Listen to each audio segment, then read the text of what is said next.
Praise be to God, yung ating pag-aaralan ngayong gabi ay nai-excite lang ako i-share. Hindi na ako makapag-antay eh. Kanina, nag-teaser ako dun sa likod kanina kung ano yung pag-aaralan natin ngayong gabi.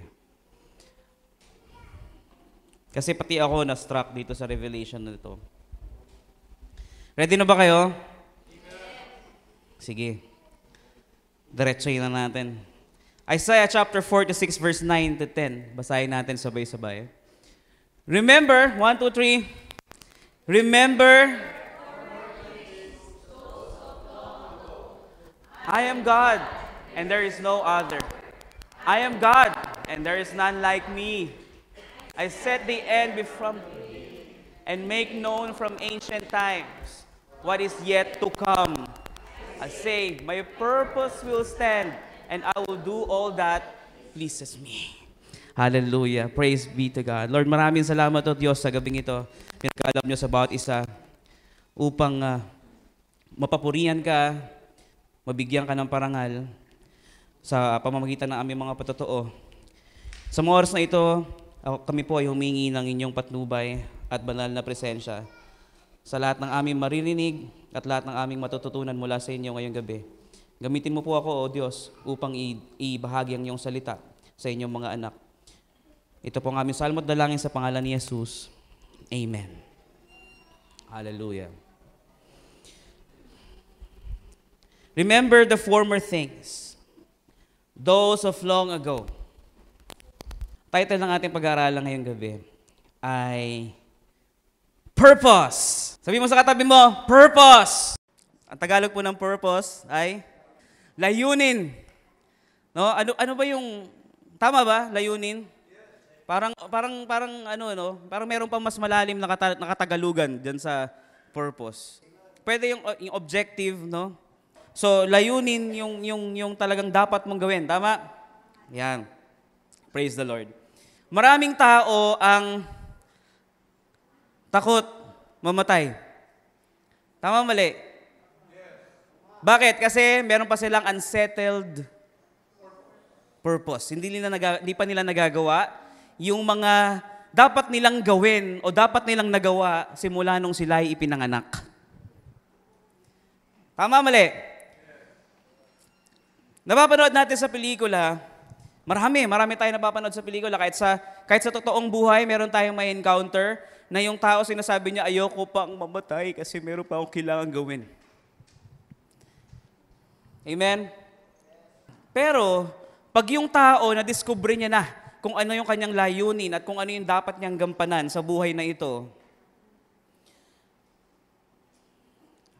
ready na siya. Amen? Sino example nito? Sino example nito na yung na-fulfill niya na yung kanyang purpose sa buhay? Jesus. Bukod doon, syempre, Jesus is Lord. Si Apostle Paul. Di ba sabi niya, I have finished the race. I have fought the good fight. Para siyang wine na ready nang isalin. Di ba? Ready na siya. Ready na. Kasi na-serve niya na yung purpose niya. Di ba? To live is Christ and to die is gain. Kita niyo yung purpose? To live is Christ and to die is gain. Now, marami po sa atin, maraming tao ang nagtatanong. Actually, lahat po ng tao merong isa sa 5 o lahat ng 5 tanong na ito. Una, sino ako? Sino ka? Diba? Who am I? Who am I? No? Sino po dito ang simulat sa pool, kilala niya na kung sino siya? Marami pong tao ang nagkakaroon ng identity crisis because they don't know who they are. Amen? Pangalawa, saan ako galing? Di ba? Where am I from? No? Source. Saan ako galing? Sino ba dito nakakaalam kung saan siya galing? Marahil, sabihin natin, tayo ay galing sa ating Diyos Ama. Di ba? Alam mo, dito nagkakaroon ng battle. Dito nagkakaroon ng confusion. Hindi mo alam kung saan ka galing kasi hindi mo alam kung sino ka. At hindi mo rin alam kung sino ka kasi hindi mo alam kung saan ka galing. Tama, mali? O di ba, hindi nyo alam?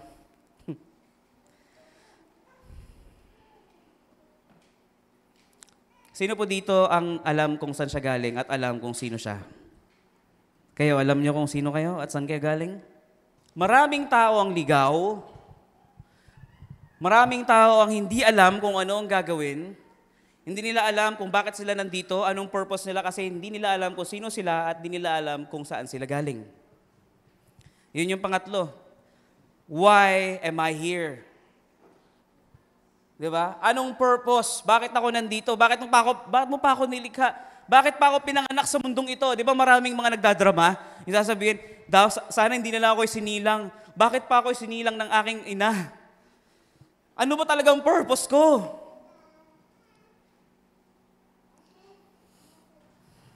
Di ba? Hindi natin malalaman talaga kung anong purpose natin, anong layunin natin, ano ang gampanin natin sa mundong ito, kung hindi natin alam kung saan tayo nanggaling at hindi natin alam kung sino tayo. Paano mo malalaman kung ano ang purpose ng mic na ito kung ever hindi mo alam kung ano to, kung saan to galing at hindi ka pa nakita kung paano to ginagamit? Ano bang purpose nito? Tama, mali? At kaya hindi natin alam kung ano ang kaya nating gawin kasi hindi natin alam kung anong purpose natin, hindi natin alam kung sino tayo, at hindi natin alam kung saan tayo galing. Tama? Some of the people are asking themselves, what can I do? What am I capable of? Ngayon, pag hindi mo alam kung anong kaya mong gawin, hindi mo alam kung anong purpose mo, hindi mo alam kung sino ka, hindi mo alam kung saan ka galing, hindi mo alam kung saan ang destiny mo. Hello? Hindi mo alam kung saan ka pupunta. Where am I going? Kanina tinatanong ko si Briggs, saan ang destiny mo? Sa langit.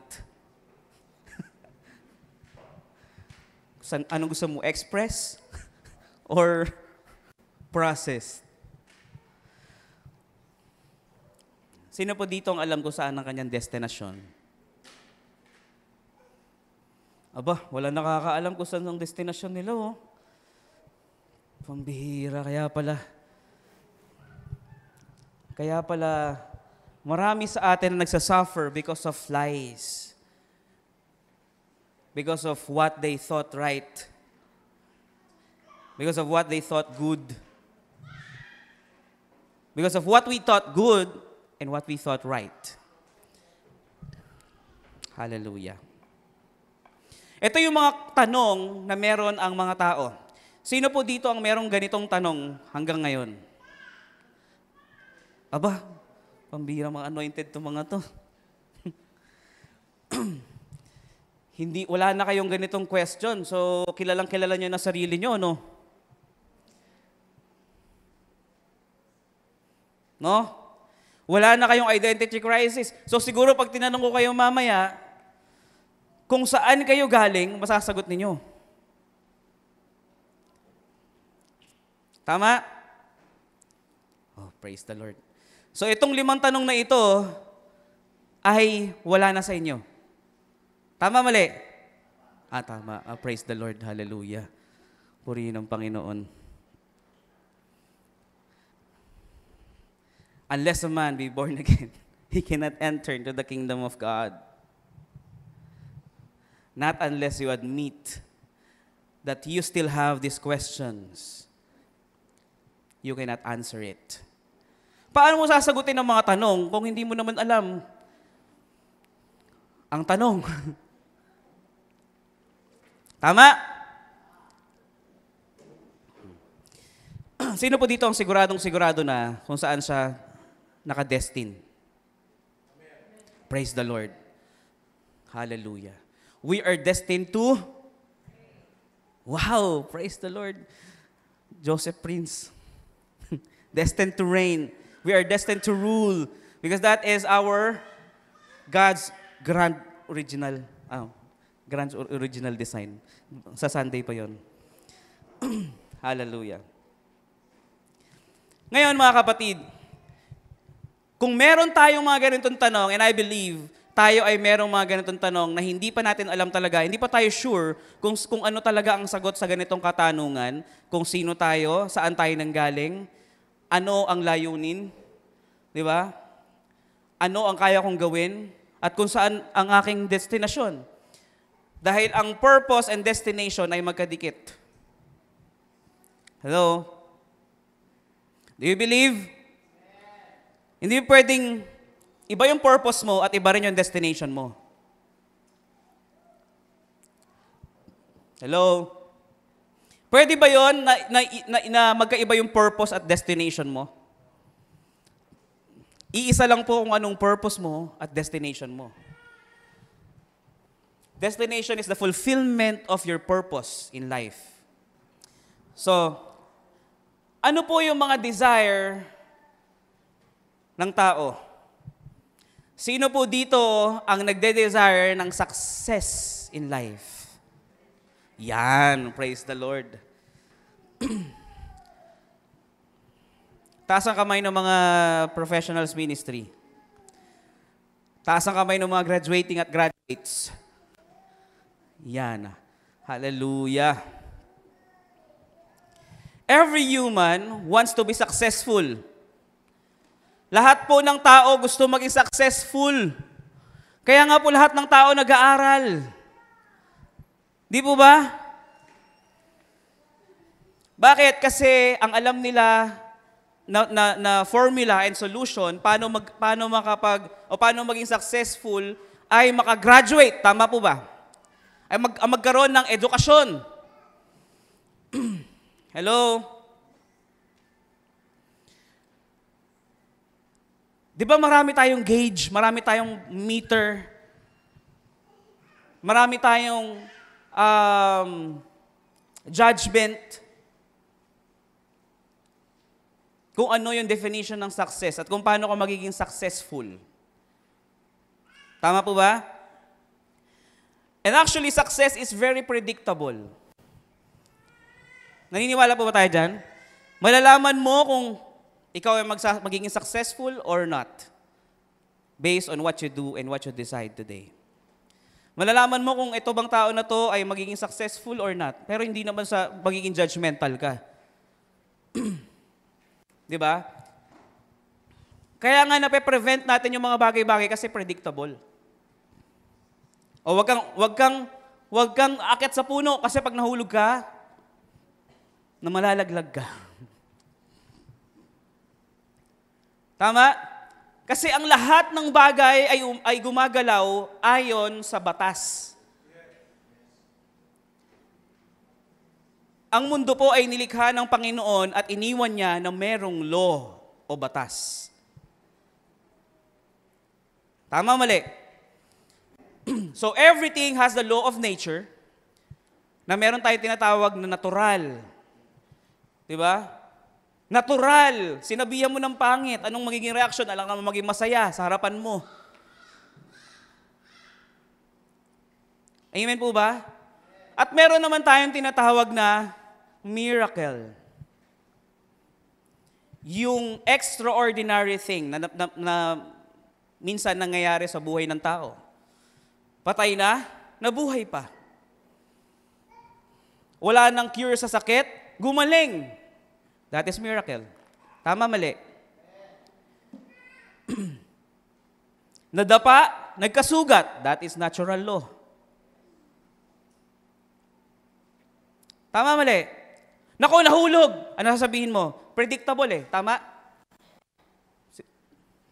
Malamang nagdugo ulo niyan. You can predict because there is a law.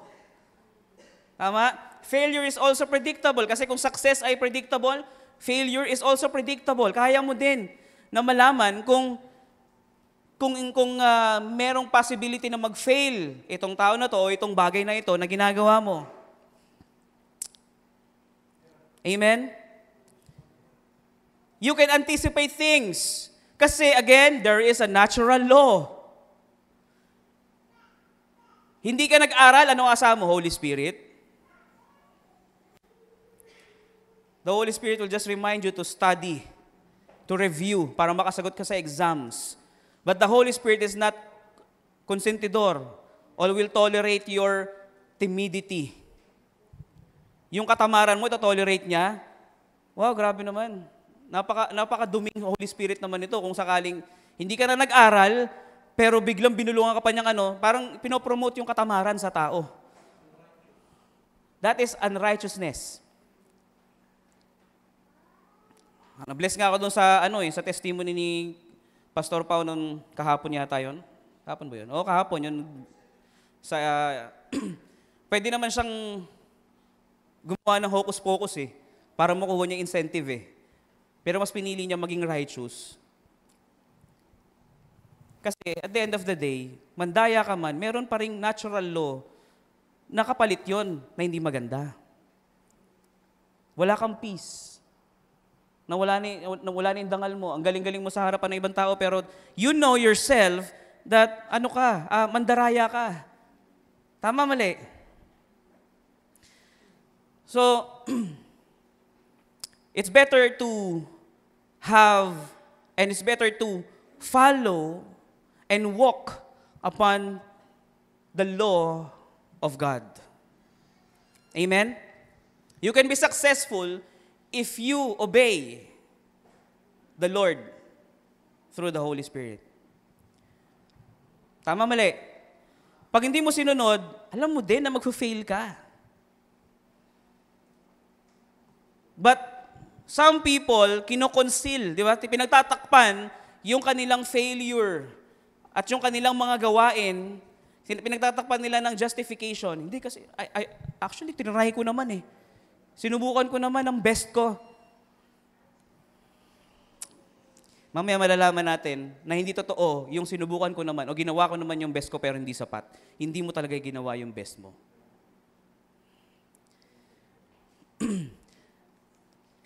Do you know that life designed for us is success? To be successful? Alam niyo po ba yun? Dinisenyo tayo ng Panginoon para maging successful. Bakit? God is committed to your success. Pastor, bakit po parang hindi naman ako successful? Bakit parang taliwas yata yung nangyari sa buhay ko sa inyong preaching? Sabi ni AJ doon sa kanta niya, mawawala ang pag-alinlangan. Ano pa? Sunod. Madarama ang kapayapaan. Di ba? Matutuyo, nalalanta. Yan ang mga salitang namumutawi sa bibig ni AJ. Nung kanyang ginawa ito. Sumibol ang pagtitiwala, bunga ay pag-asa. Ano yung sumunod na kanta? Nakinanta ni Daniel? Wala kang katulad. Ano sabi ni Lord kanina doon sa Isaiah? Binasa natin kanina. Ano sabi niya? There is none like me. Walang katulad. Ang tao pag nakita ng kakaiba, pumupunta doon. Tama, mali. Pag nakita ng bagong restaurant, kakaiba, Instagrammable, dadayo yan. Di ba? Minsan kahit hindi mo alam kung masarap pagkain, pupuntahan mo kasi trending. Wala kang katulad, kaya anong ginawa? Nanatili sa kanyang lilim. Di ba? Alam mo yung kanta natin? It's a very good sentence and a testimony. Tama? Nawawala ang pag-alinlangan, natutuyo, nalalanta. Wala kang katulad, O Diyos, kaya mananatili ako sa iyong lilim. Kaya ito na, papuri sa kataas-taasan. Papuri. Diba? Ba't kayo natatawa? Totoo naman. Hindi ba kayo nabe-bless doon sa kinanta natin kanina? Grabe. Nakakatawa lang kasi napagdugtong-dugtong ko yung kanta, pero that is true. Bakit ka ba nananatili sa lilim ng Panginoon? Di ba? Kasi you are rest assured that you are safe pagka tayo ay nasa umbrella ng Diyos. Maraming taong nagtataka, bakit hindi sila nagiging successful? Kasi hindi naman talaga sila nakalilim sa umbrella ng Diyos. Bakit kailangan manatili sa lilim ng Diyos? That is our security. That is our safe place. Amen? Ano yung lilim na sinasabi? That is the kingdom of God. Amen? Pag tayo ay nasa kaharian ng Diyos, tayo ay nasa lilim ng kanyang kapangyarihan, ng hari. Di ba? Ano yung sabi? Hari ng hari. Oh, di ba? At least nakikinig kayo. Oh, hari ng langit. Ano pa? Hari ng buhay ko. Pwede ba naman sabihin mo, hari ng langit, hari ng buhay ko, pero ayaw mo pasakop sa kanya? Tapos magtataka tayo, bakit hindi tayo nagiging successful sa buhay? Hindi, pastor, successful ako in life kasi meron na akong ganito, meron na akong... Hindi po yun ang basehan ng pagiging successful sa buhay. But mind you guys, mga kapatid, pakinggan nyo ito mabuti. Bakit committed ang Diyos sa success ng bawat isa? Bakit kaya committed ang Diyos sa success ng bawat isa? The success of everything God created is to protect God's reputation. Sino po dito ang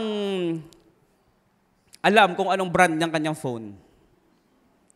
Lahat ng binibili natin na item, kay good items man yan, o bad items, ha? Lahat ng binibili natin items, lalo na kung good items, mayroong warranty. Tama po ba? Ano ang ibig sabihin ng warranty? Na pagka merong hindi magandang nangyari doon sa cellphone o sa gadget o doon sa binili mong item, pwede mong ibalik doon sa pinagbilhan mo, pwede lang palitan ng bago o i-repair nila, papalitan ng bagong pyesa. Tama, mali? Ano pa kasunod? Pag may warranty, may guarantee. Tama? Tingnan niyo mabuti, mga kapatid. yung mga manufacturer, pagka merong depekto yung kanilang mga product or produkto, kaya sila nagbibigay ng warranty. Bakit? Ba't sila nagbibigay ng warranty? Una, sigurado sila doon sa produkto nila. Pangalawa, una pero dalawa agad no? Pangalawa, bakit sila gagastos ng pyesa o materyales para lang palitan ng bago o para lang ibalik sa good as new yung may depektong nabili mong item? Kasi their names is way more expensive than the item that you have right now. Mas mahalaga yung pangalan nila kesa doon sa item na meron ka. Kaya pagka nagkaroon ng depekto yan, anong ginagawa nila? Kahit na kesyo palitan nila ng bago, kaya nagkakaroon ng recall. Yung mga sasakyan, di ba? Pagka merong issue, marami na ako na-encounter na may issue sa Honda, sa Toyota, sa Nissan. Hindi naman, actually lahat ng manufacturer ay nagkakaroon ng recall. Kasi hindi maiiwasan na talagang merong factory defect. Amen? So, ang ginagawa, nire-recall. Kinukuha yung sasakyan, papalitan ng bago, yung kailangan palitan, yung susian, yung shocks, dahil yun ang mga kailangan i-recall. Gumagastos sila ng napakalaki sa over 100,000 na nirelease nila ng sasakyan, ginagastosan nila. Bakit? Kasi ayaw nilang masira ang pangalan nila. Kilala ba kayo nun? Yes, the will. Kilala ba kayo nun? Hindi. Pero bakit nila pinapalitan? It is because of their reputation. Our success is good for God. Amen? Ano daw ang secret sa success? Laws. Diba? When you follow the law, when you obey the law, then you will be successful. Ay, so, parang di yata Kaya ko maging successful. Mag-intercede lang ako na mag-intercede. Magiging successful na ako sa buhay.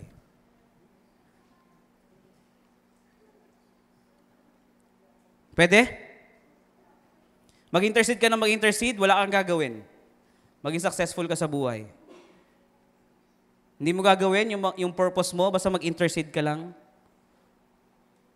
Hindi mo gagawin yung purpose mo, basta magsimba ka lang. Hindi mo gagawin kung ano yung dapat mong gawin, kung anong dinisenyo sa iyo ng Panginoon, magiging successful ka ba? No. Kailangan natin sumunod doon sa law. No? Laws were given to guarantee success. Bakit? Kaya nga nung natapos na yung produkto, anong nilalagay? Doon sa cellphone, anong nakalagay sa ibabaw? Pagbukas mo ng box, manual. Pag sinunod mo yung nasa manual, hahaba ba buhay nung item o hindi? Haba. Praise the Lord. Maraming tao ang stereotype believers. Ano kailangan gawin? Magsimba, magdasal. Magpuri sa Panginoon, tapos uuwi na. Tapos, trabaho, uwi. Sa panahon ngayon, napakaraming bagong technology na ang function ay merong kaparehong function way back 10 years ago. Hello? Hello?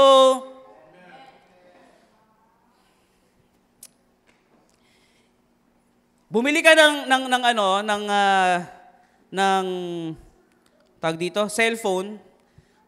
Ano nakalagay doon ano yung function ng cellphone? Way back 10 years ago. Text and call. Maraming tao nag-upgrade ngayon ng cellphone.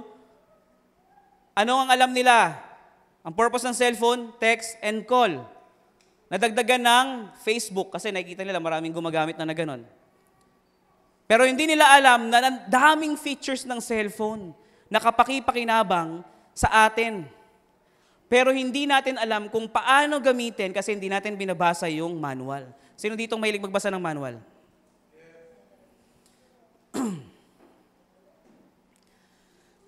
Alam mo, dami ko na-encounter sa car groups. Marami nagtatanong, para saan po ito? Sorry, newbie lang. Alam mo yung mga sumasagot doon sa comment, basahin mo yung manual mo. Bakit po? Para saan po itong ilaw na to sa dashboard? Kakabili ko lang po kahapon. Sa kasa nabili. May nag-comment, wala ba kasamang manual yung nabili mo?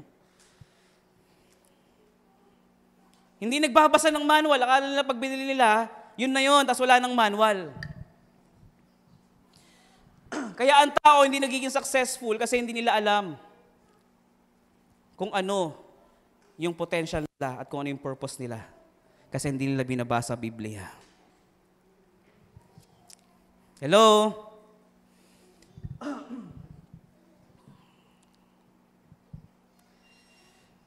Naniniwala ba kayo dito? Tingnan niyo mabuti.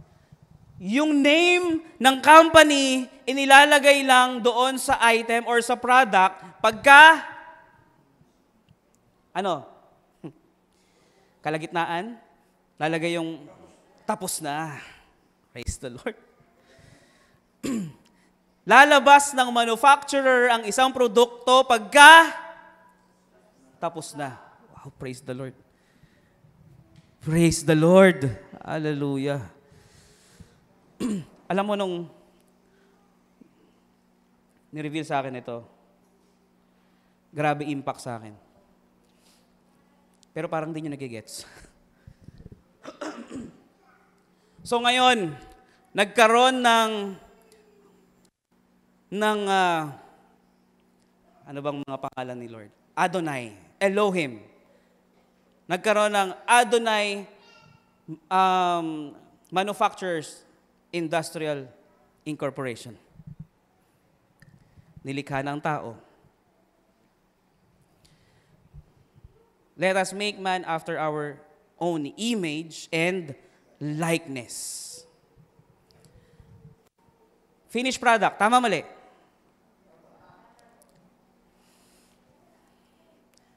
Kasi, ano siya? Image and likeness ng God. Yung mga cellphone natin, ngayon, nahawak natin, may mga logo yan sa likod.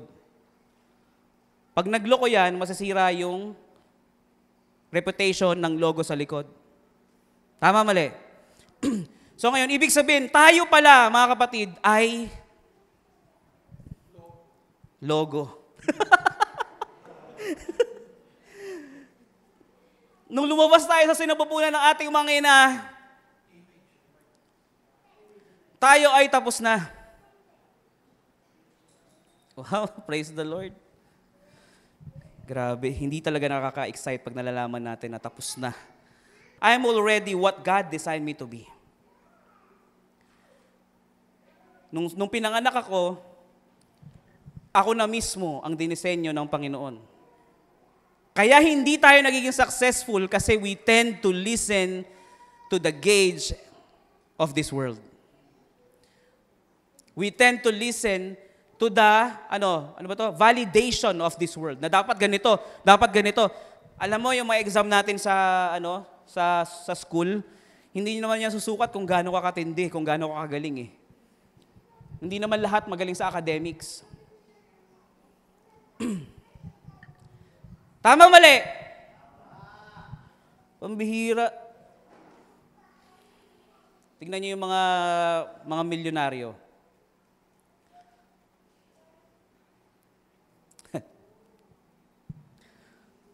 Meron akong kilala, sabi niya, "Ma, ang bata ko pa, milyonaryo na ako."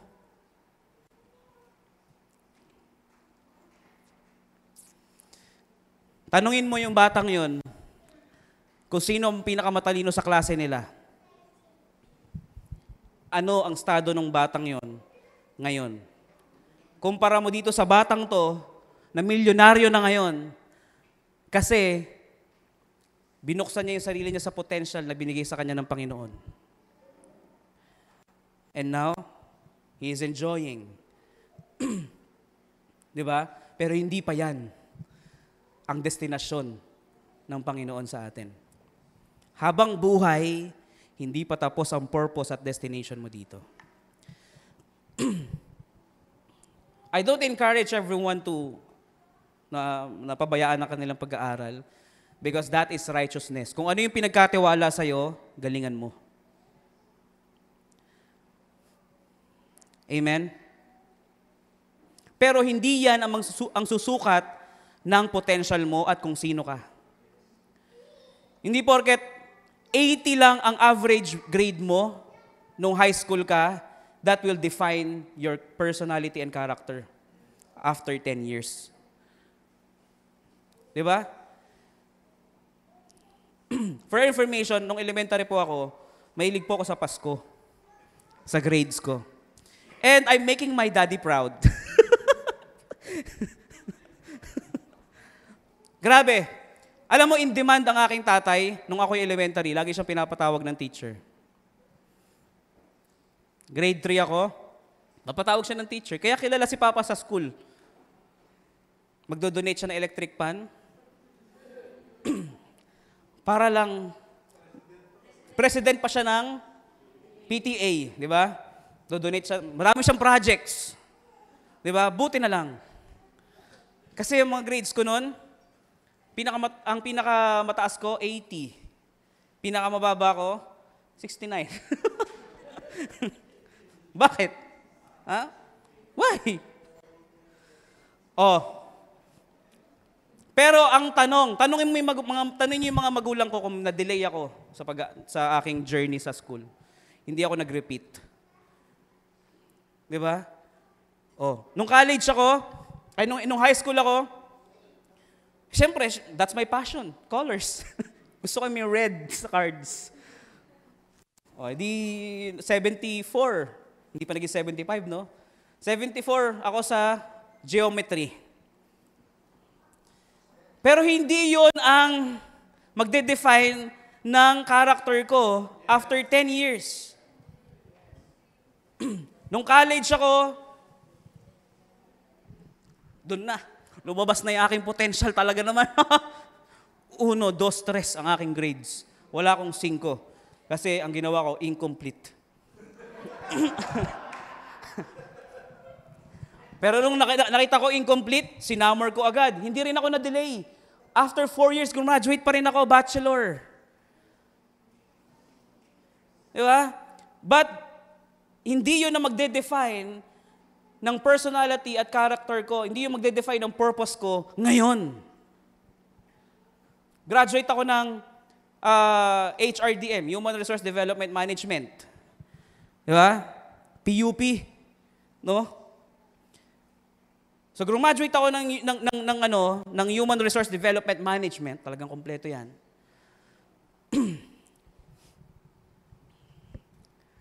Pero, hindi naman ako nagtatrabaho sa corporate. Pero andun pa rin. Nagde-develop pa rin ako ng spiritual life ng mga tao. Still, andun pa rin yung course ko. Praise be to God. Hallelujah. Na-serve pa rin ang purpose. Hindi po ba? Human Resource Development Management. Sadyang talagang exclusive ang Panginoon pag tumawag siya ng tao. Well, thank you, Lord. Alam niyo mga kapatid, sabi, before I formed you in the womb, I knew you. Bago pa kita i-form or conceive doon sa sinapupunan ng nanay mo, kilala na kita. Before you were born, I set you apart. I appointed you as prophet. Ito sinasabi niya doon sa isang propeta. Ibig sabihin, lahat po tayo mga kapatid, bago pa tayo ipanganak, tapos na, finished product na po tayo. Nakaset na ang ating purpose at destination, but still, you have to decide if you will follow that purpose and destination. Maraming produkto po ang nasasayang ang potential kasi hindi binabasa ng owner yung manual. Hindi alam ng owner na may heater pala yung sasakyan niya. Pag nilalamig siya, anong ginagawa? Pinapatay aircon. Hindi niya alam, meron palang temperature yon na na-adjust. Di ba? Yung mga motor ngayon, minsan hindi natin nagagamit yung full potential ng motor kasi hindi natin binabasa yung manual. Na-adjust pala yung relo nung motor. May relo pala yung motor. Di ba? Hindi na-unleash yung full potential kasi we don't read the book na pinagkaloob sa atin. Tayo, hindi natin alam that we can heal the sick kasi hindi tayo nagbabasa ng Biblia. May tagabasa na, hindi pa tayo nakikinig. Basahin mo nga yung manual, bro. Baka pwedeng pakibasa. Sino yung tagabasa? Ha? Ito po, kami, tagabasa na. Binabasa na namin ang manual sa inyo, pero hindi pa tayo nakikinig. Kaya nangyari, hindi na-unleash yung potential, hindi na serve yung purpose as yung destination. Hello?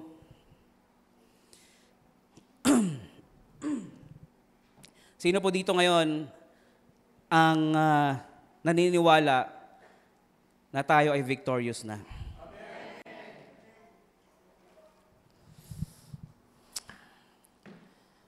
Itong bass guitar, hindi alam ni AJ na may booster yan.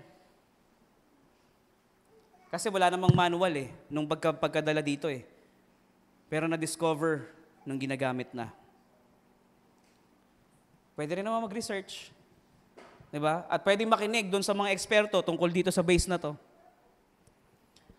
Kasi habang ginagamit mo yung bagay na ito, lalo kang nagkakaroon ng interest para malaman kung ano pa yung mga bagay na dapat, na potential na ito, ng bagay na ito. Di ba? Ako natuto ako magbasa ng manual ng sasakyan simula nung nung nagdi-DIY na ako. So napakaganda pala. No? The power of choosing, or the power in choosing success, mga kapatid. Success in life is a result of decisions. Maraming tao ang tapos na. Lahat tayo actually tapos na. But they decide not to do their purpose in life. Kasi bakit? Nakulong doon sa validation ng tao. Tingnan nyo, pagka merong pangarap yung bata, sasabihin minsan, sorry minsan talaga mga magulang, mga magulang ang bumabasag ng pangarap ng bata Pagka nakita merong potential yung bata, sasabihin, itigil mo yan, mag-aral ka mabuti. Kasi ang validation is education. Pag nakapag-aral ka mabuti, yun ang basehan ng tao kasi. Pag meron kang educational attainment. Pero maraming nakapagtapos ng pag-aral, pero hindi naman maganda character. Di ba? O nakita yung bata, anong gusto mo? Maging doktor. Ay naku anak, wala tayong pera dyan. Naku, hindi natin kaya yan. Anong gusto mo? Maging architect. Ay hindi, magganito ka na lang. The first thing na pinangarap mo nung bata ka, that is your purpose and destination. Alam niyo ba yun? Ano sabi ng Lord? Ibubuhos niya ang revelation sa mga bata. Even the failure is a decision in life. Kung sino ka ngayon, yan ay decision mo noon. Huwag mo isisi sa mga tao na sa paligid mo kung sino ka ngayon. Because that is your decision. Di ba? Hello? Maraming kabataan ang sinusunod kung ano yung binigay sa kanilang Lord. Alam mo, yung asawa ko, may balita kasi sa kanilang trabaho, sa kanilang opisina, na hanggang November na lang sila kasi nag-pull out yung client nila. Nagkaroon na ng AI, parang automated na yung mga parang may self-scheduling na yung mga hina-hire. So hindi na kailangan ng manpower. So mag-i-end na yung yung work from home niya matatapos na sa November. Pwede pa rin naman siyang ilipat sa work on site. Pero kasi sa sitwasyon niya ngayon mahirap. So ibig sabihin pag hindi niya tinanggap yung offer na work on site ng company nila ngayon, resign na siya. Okay? So tinanong ko siya kanina, Love, ano ba yung pangarap mo nung bata ka? Katulong. Kaya pala, si Lord fino-fulfill na yung purpose mo. Maging katulong. Seryoso? Sabi niya gano'n. Oo, kasi mahilig ako maglinis Oh, praise the Lord. Hallelujah. Your purpose is already fulfilled. Hallelujah.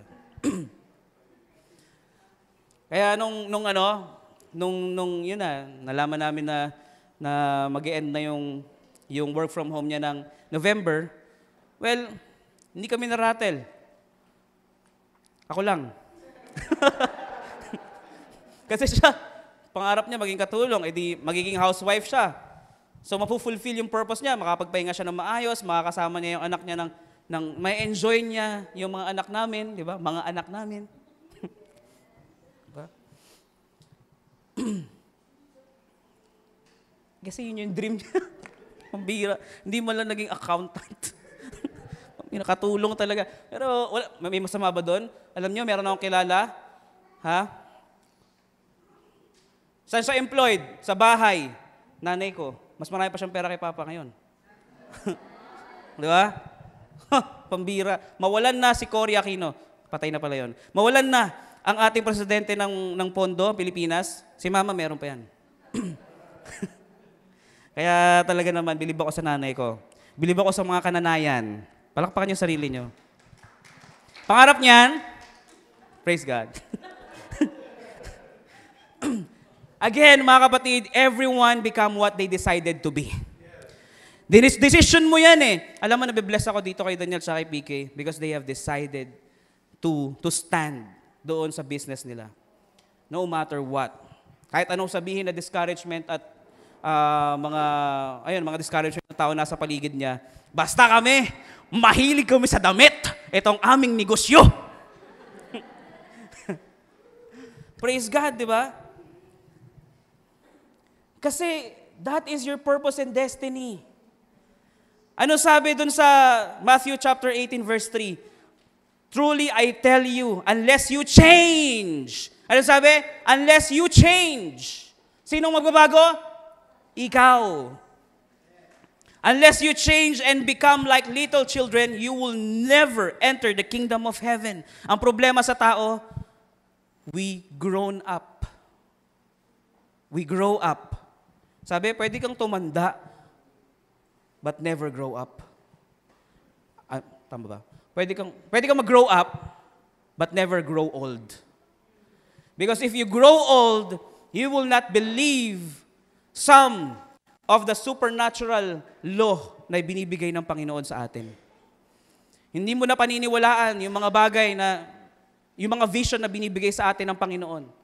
May binibigay na vision sa atin dahil ikaw, punong-puno ka na ng experience sa buhay, punong-puno na ng pait ang buhay mo, kaya nagiging ampalaya na ang balat. That's life. Ano nangyari? Wala na, hindi na naniniwala doon sa mga supernatural things na pwedeng gawin ng Panginoon sa buhay natin. Hindi na naniniwala sa mga prinsipyo, supernatural principle na meron ang kingdom. Di ba? Because you grow old, you stick to the familiar things and do not entertain the reality. Hallelujah. Marami tayong maririnig, sabihin nung anak, I want to be a president of the Philippines or president of the Nicaragua someday. Sabihin ng tatay, maganda yan, maganda yung pangarap mo, pero mag-aral kang mabuti, kumuha ka ng course, doon ka sa reality. Diba? Kaya pala sabi ng Panginoon, unless you change and become like a little children, because little children has a lot of faith in them. Pinaniniwalaan nila kung ano yung alam nila. Ang mga matatanda, marami silang alam. Tayong mga matatanda, marami tayong alam. Matanda na ba ako? Yung mga matatanda, maraming alam, pero hindi sila naniniwala. Kasi marami na silang experience. You know, purpose is the end that started the beginning. Pag alam mo na yung purpose mo, tapos ka na. Pero hindi ka pa mamamatay kasi lahat tayo may kanya-kanyang oras. Amen? Purpose is the finish before the start. Bago ka pa ipanganak, finished product na tayo. You know that? Kaya nga may destiny. Di ba? Purpose is destination before the journey started. Purpose is the final address for your life. Purpose is the reason for your birth, for our birth, and the meaning for our existence. Kung wala kang purpose, walang meaning ang birth. Lahat nga tayo may purpose. So, ibig sabihin, lahat ng pinanganak ay may purpose at may meaning. Amen? Alam niyo mga kapatid, tingnan niyo to. Sabi dun sa last verse na meron tayo, yung teksto natin kanina, I set the end from the beginning and make known from ancient times what is yet to come. I say, my purpose will stand. Will what? Stand. Alam niyo ibig sabihin ng will stand? Sino dito nakakaalam ng ibig sabihin ng stand? Ang ibig sabihin, pagka it will stand, it will lead you to frustration if it not happen. Pag hindi nangyayari o pag hindi nangyari yung purpose sa buhay mo, hindi ka mapakali, hindi ka masaya. Ang dami mong iniisip. May kilala akong ganyan eh. Ang dami niya nang sinubukan. No? Ang dami niya nang subukan na profession. Lahat na yata ng profession na subukan niya. Lahat ng ministry sa simbahan, sinubukan niya. Siya ay kumanta, nag-dance, di ba? Nag-shofar. Lahat na ng ministry sinubukan. Wala siyang calling. Lahat calling niya. Bakit? Kasi may purpose ang Diyos sa kanya. Kaso hindi siya nagdidesisyon na sundin yon. Kaya anong nangyari? Frustration. Hindi siya mapakali. Kailangan masunod yung purpose ng Diyos sa buhay mo. Hello? Ano sabi? My purpose will stand and I will do all that pleases me. Gagawin niya talaga yun. Hindi dahil gusto mo, but dahil gusto niya. Hallelujah. Doing the good things, mga kapatid, doesn't mean that you're doing the right thing. Alam mo, kaya yung demonyo tuwan-tuwa, tuwan-tuwa, tapos hinayaan niya lang, your good life, di ba? Sige, do any good things. But it doesn't necessarily mean that you are doing the right thing. Maraming definition ng good, tama? Oh, punta ka lang doon sa pulubin, bigay ka, that's good, tama? But your motive is not right. No? Kaya pala mga kapatid, ang tao merong lang job. Alam niyo 'yon? We only have job. Dito tayo magtatapos mga kapatid. Maraming tao ang may trabaho lang pero walang impact. Kasi they only look for a job and don't work. Our destination is work from the Lord. Maraming tao, they look for a job, for a living.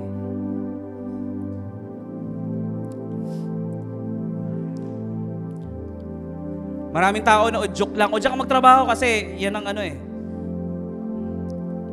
may kita dyan kahit papano. Oh, magawin mo to. Ganito, maganto ka. Kasi may kita dyan. Maraming tao ganon. Ginagawa yung bagay kasi kumikita lang.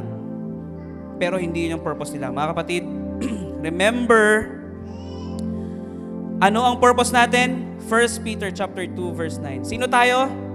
But you are a chosen people, a royal priesthood, a holy nation, God's special possession, that you may declare the praises of Him who called you out of darkness into the wonderful light. Remember mga kapatid, purpose is more powerful than plans. Many are the plans in man's heart, but it's the Lord will always prevail. Purpose is more important than plans. Purpose precedes plans. The Lord will always prevail. Alam mo bakit ang Panginoon, si Lord Jesus, masaya? Because He knows, for the joy has set before Him. Kaya kahit alam niya na marami siyang babatain sa krus ng Kalbaryo, He still has the joy. Kasi alam niya, after that, He will reign to the right hand of the Father. I will give you a tip to know your purpose, mga kapatid.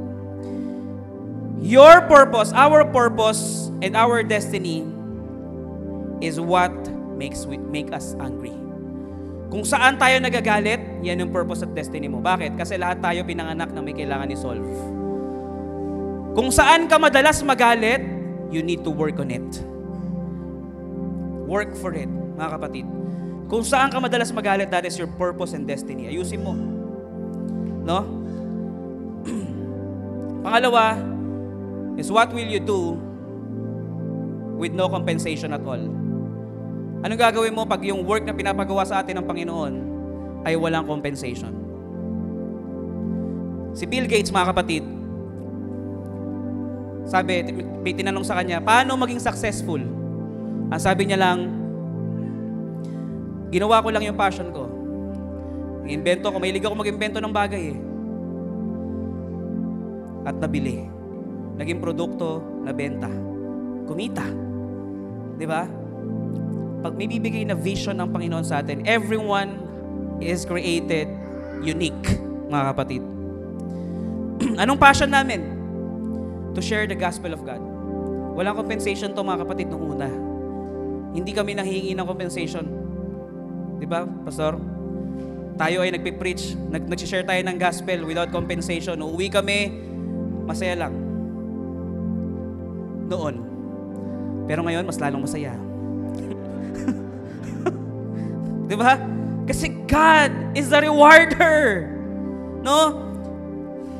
Hallelujah. That is our purpose and destiny. Pangatlo, and last but not the least, passion. Most of the people pursue jobs or career for compensation, for a living, but doesn't make a difference. Nag-apply ng trabaho kasi kailangan nila yon for a living. But it doesn't make any difference. Kung binigyan ka ng vision ng Lord para maging abogado, gawin mo. Pero kung hindi, nabubuyo ka lang, wag mong gawin. Kasi at the end of the day, it will frustrate you. Amen? Amen po ba? God will give you a vision. May kita mo yung sarili mo. Mga kapatid, ito pa, last. Pag meron kang nakikita sa buhay mo na hindi pinakita sa'yo ng Lord before, ibig sabihin, temporary lang yan. Hello? May natutunan? Ibig sabihin, pag may binigay na vision ang Lord sa atin, we must be like a child and hold on to it. Because it will come to pass dahil inilabas tayo ng Panginoon, finished product na. Hallelujah. Mari po tayo lahat ay tumayo at tayo manalangin.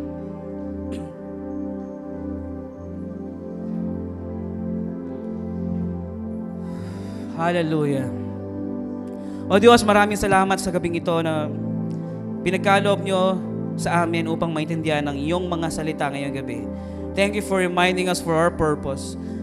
So now we believe that everything is already done. Nag-aantay na lang ang lahat ng mga layunin at ang destiny namin sa amin. So all we need to do is to respond and to decide if we will be successful or not. Hallelujah. Lord, maraming salamat po sa buhay ng mga taong ito.